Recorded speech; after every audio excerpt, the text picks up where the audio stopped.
So ito na, what's up sa inyo mga kamanyaga tech? Ako nga pala si Mark Louie Manyaga, isang owner ng Manyaga Tech Laptop and PC Repair Express Services.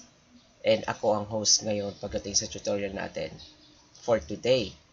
Alright, so ang gagawin natin dito, introduce ko sa inyo ang kagaya ng sinabi ko sa last video, which is yung paano natin i-check yung hardware requirements natin before tayo mag-upgrade sa Windows 11.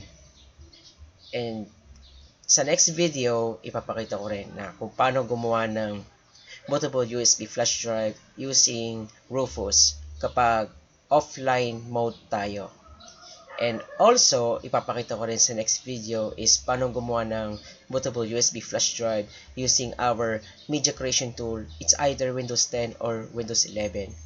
It's the same procedure lang naman kasi yun. And nandito tayo ngayon sa Windows 10 computer, which is yung Acer Aspire ES1 524, yung older laptop ko from 5 years from now. And ito na nga. So, paano natin iti-check?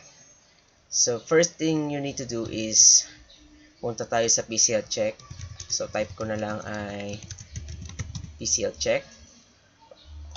Okay, wait. Ito type ko na. And check. So, ito ang PCL check natin. I already installed this before. So, kung wala pa kayong PCL check, then ilalagay ko yung link from the description down below. And doon nyo na rin i-download from official Microsoft website. Ito, loading lang to dahil may konting delay kasi sa kalumaan ng laptop. So, as usual, andito na tayo sa PCL check. So, may makikita tayong details dito, which is ito yung computer name niya, ito yung specs niya, 16GB RAM, 256GB SSD, and how the computer years in ages. I mean, ilan taon na tong computer natin. So, for me, it's 7 years old. Binili ko kasi ito noong year 2018 before ako mag-start ng college in 2019.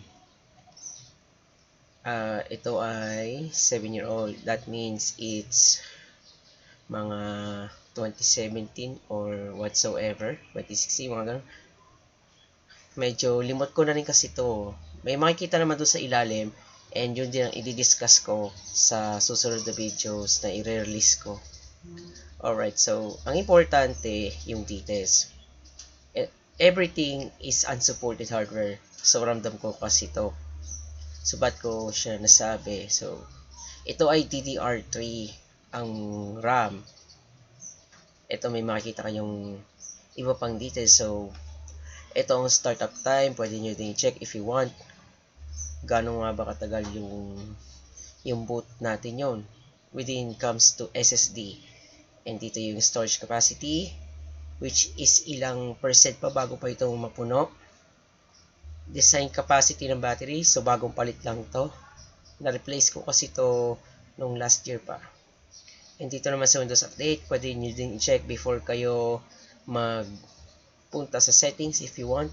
Pwede naman din dito sa PCL check, backup and synchronize. Make sure meron kayo Microsoft account to back up online when it comes to our files.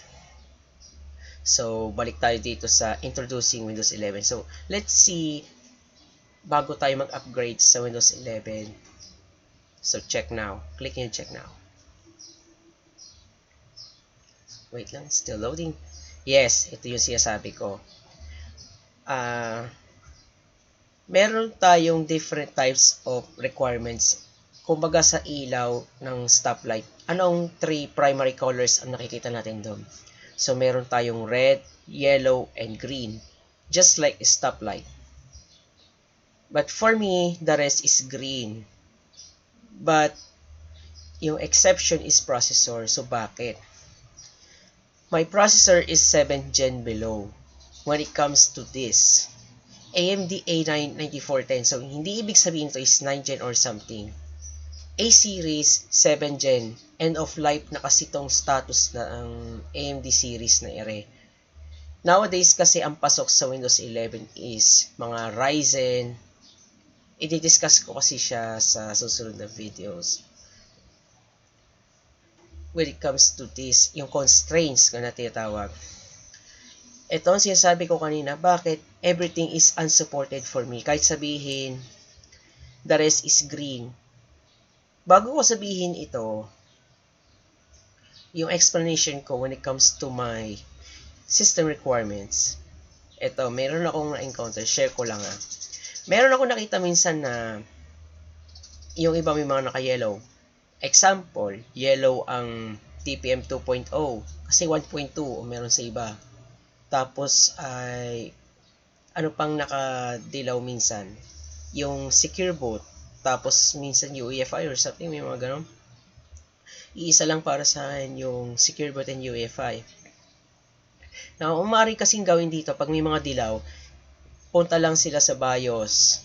Tapos i-enable lang nila itong Trusted Platform Module 2.0 and Secure Boot. Kung sakali may mga free upgrade, tapos kunyari, naka-green itong processor, 8 Gen Intel, for example. Tapos may ilang dilaw dito, yung Secure Boot, tapos TPM 2.0. I-enable lang ito sa BIOS. Then, after that, you can go to free upgrade. Then, may iba naman, naka-red naman, then dilaw naman din tong Secure Boot, TPM 2.0. Yan yung mga galing sa Windows 8 before. TPM 1.2 ang pagkakaalam ko ata dati dun eh. Tapos, may Secure Boot or wala. Depende. Hindi ko rin naman masasabi minsan yun.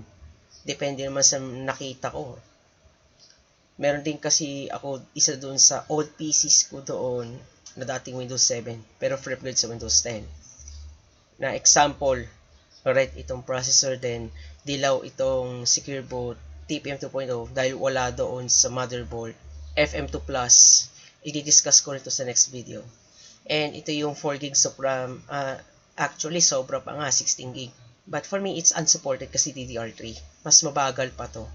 64 gig or larger pwede naman. 256 gig should be enough. Dual core. Actually, dual core talaga. Pero obsolete ang processor.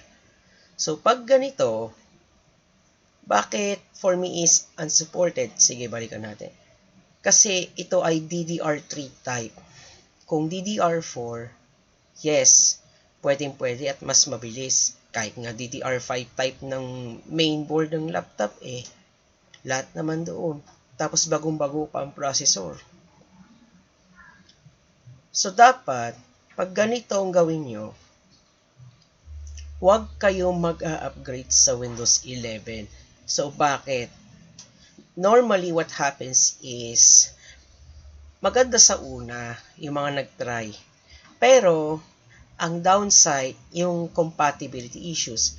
Hindi lahat ng features is gagana or hindi lahat mamimit yung system requirements, yung other features which is mga AI or artificial intelligence which is Copilot, sabihin natin. And of course, itong processor is hindi ito na-meet sa system requirements natin. So that means it's obsolete, so bawal to. And ano pang ibang mangyayari dito, which is ito mag-overheat, maging dead motherboard or dead CPU, save this sa desktop. So, huwag nyo talagang gagawin itong mag-upgrade. Huwag nyo ipilit kung ano ang ayaw. Kasi, masakit dyan sa ganitong computer is hindi nyo siya magagamit in the long run. Kaya, wala kayong choice kung sino man naka-free upgrade sa Windows 11 pero unsupported hardware. So, please hanggat maaga pa, mag-downgrade na kayo sa Windows 10. Kasi ito lang ang kaya niya. At pagdating kasi sa supported drivers, only Windows 10 is available. So, wala siya pang Windows 11. Dahil kasi, very restrictive requirements kasi ang Windows 11 at higher support processor ang kailangan dito. And then, ito, punta na tayo sa isa kong laptop. So, magsiswitch ako ng kabilang laptop which is Aspire 7 yung bago. So, ang gawin ninyo, bumili na lang kayo ng bagong laptop or bagong desktop PCs. when it comes to Windows 11 ready, may nakakalagay naman doon. For example, is doon sa desktop, may nakalagay Windows 11 ready. And then, pagdating sa laptop, Windows 11 ready na din as well. May makikita kayo doon sa mga actual stores na meron yung mga brand news. Example sa Gigahertz or any kind of convention center. Example is Acer, which is my choice. Doon ako bumili sa Gigahertz, doon sa bagong tinayong SM Santo Tomas. So, close ko na to. Huwag mag-upgrade sa Windows 11 para hindi kayo masiraan ng gamit sa laptop. Mag-overheat ito, magiging dead motherboard. As in, hindi siya mag-boot na maayos. So, lipat ako sa kabilang laptop hanggat maaari. Then, papakita ko sa iyo yung difference. So, ito na mga kamanyaga tech. Nandito na tayo sa another device. Nag-switch na ako dito sa Aspire 7, which is ito yung built-in Windows 11 na nabili ko lang nito lang last year. And kagaya na sabi ko kanina, ang option is pwede kayong bumili ng bagong computer if meron kayong yung plenty enough budget for this kind of situation, which is dahil sa system requirements ni Windows 11, or pwede naman din kayong mag-upgrade sa Linux. It's either pwede kayong mag-dual boot or i-format nyo na lang ng buo na naka-operate din sa Windows 10 mismo. Once na meron kayong older computers. So, naintindihan ko sa mga sitwasyon ngayon is hindi lahat nakakabili ng mga brand new. Yung iba pa nga second hand binibili pero pasok sa Windows 11. Or maybe meron ding mga second hand pero naka Windows 11 na unsupported hardware as well. Medyo hindi ko rin gusto, masakit ito sa mata ko. So, as usual, balik tayo dito sa system na to. So, hanapin ko ang PCL check. Type ko lang dito. Okay, so punta na tayo sa PCL check. So, buksan ko lang ito. And once nandito na tayo sa PCL check, ito yung difference ngayon.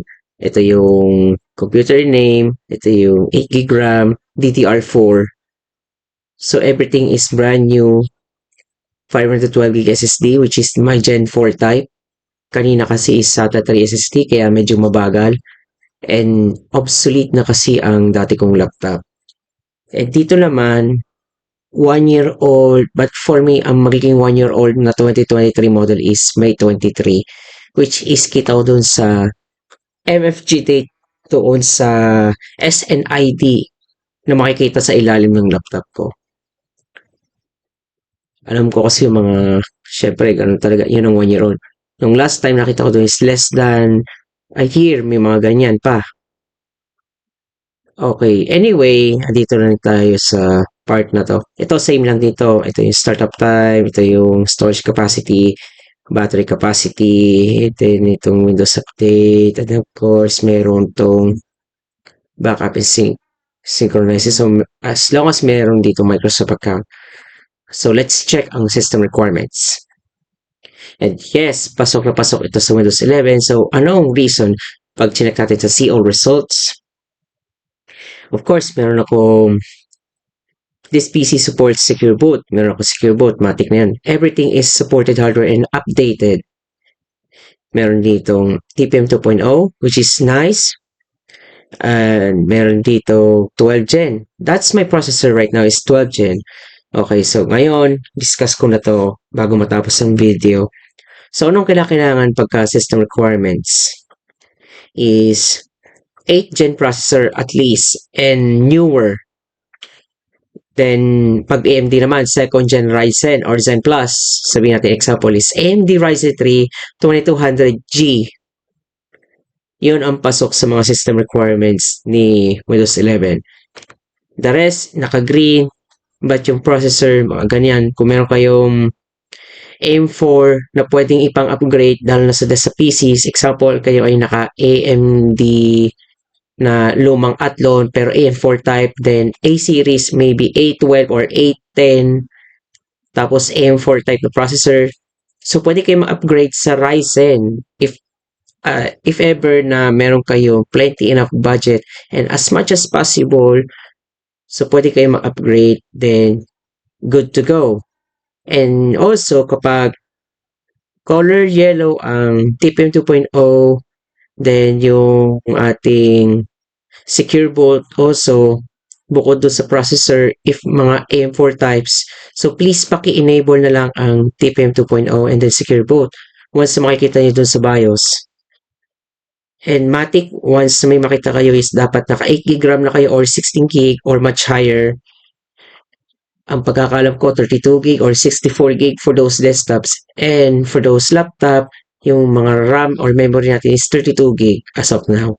Wala pa naman ako nakikita for 64 gig ang maximum. Most likely is desktop.